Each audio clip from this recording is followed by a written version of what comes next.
Bueno, nosotros repetimos hasta el cansancio siempre que la paz no era el simple silencio de las armas, que para que existiera paz en este país había que resolver los problemas fundamentales de Guatemala. Los grandes problemas, el atraso, la pobreza y la pobreza extrema de la población, el racismo, es decir, son elementos fundamentales que sigue arrastrando el país. Y en tanto no se resuelva el tema estructural, es decir, mientras la tierra, la propiedad de la tierra sigue siendo como característica principal una gran concentración en pocas manos, y el capital igual, mientras no haya una distribución equitativa de la riqueza dentro de la población, es imposible que pueda haber paz. Entonces, resulta que 20 años después de la firma de la paz en Guatemala, todos aquellos elementos que fueron la causa del origen del conflicto armado interno están presentes, y algunos se han agravado aún más. Es decir, los niveles de pobreza que actualmente tiene el país, la pobreza extrema, el atraso, son cuestiones que han golpeado mucho a la población.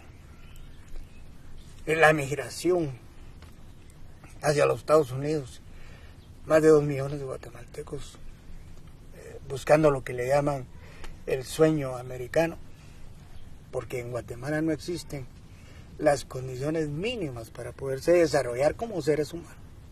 El país tiene 3 millones de niños desnutridos y 1,5 millones con desnutrición severa.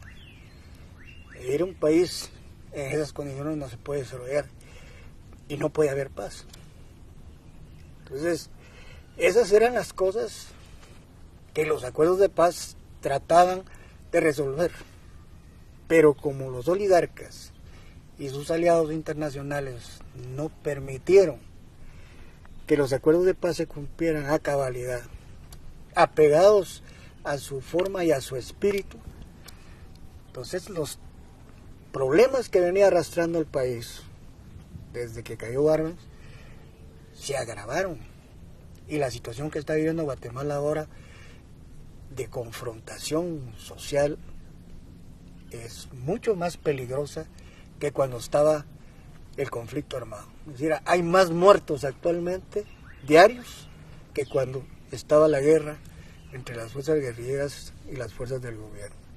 Entonces, eso debe llamar a una reflexión profunda. Yo creo que debe servir también de ejemplo para los otros países de América Latina, porque llegar a la paz con un entusiasmo y una entrega, que teniendo como sueño la construcción de un nuevo país y un país verdaderamente democrático, y ese sueño se frustra, las consecuencias pueden ser peores que las que se hubieran mantenido con el conflicto armado interno. Yo particularmente, como firmante de la paz en Guatemala, lamento profundamente esa situación. Y creo que en Guatemala estamos en un momento sumamente complejo y difícil.